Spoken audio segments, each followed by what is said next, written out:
Et pendant ce temps-là, de nouvelles tensions au sein de l'alliance entre la Macronie et la droite, cette fois au sujet de l'immigration. La porte-parole du gouvernement, Maud Brejon, a annoncé hier une nouvelle loi en début d'année 2025. Mais ce matin, Arthur Delaborde, le patron des députés du camp présidentiel, Gabriel Attal, considère que ce n'est pas une priorité. Effectivement, rallonger de 90 à 210 jours la durée de détention dans les centres de rétention administrative des étrangers clandestins jugés dangereux, c'est l'un des objectifs du gouvernement qui veut donc faire passer une nouvelle loi immigration. Mais Gabriel Attal lui explique sur France Inter qu'avant de légiférer, il faut déjà faire appliquer le texte voté au début de l'année.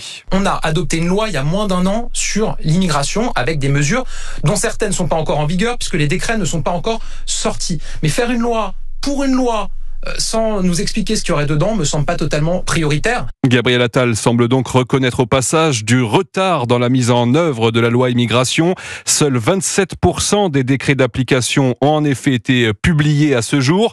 Néanmoins, l'ancien Premier ministre omet d'évoquer sa propre responsabilité dans ce retard, puisqu'il était à Matignon lorsque le texte a été promulgué. En juillet dernier, le gouvernement qu'il dirigeait s'était même engagé, je cite, à publier les décrets dans les délais.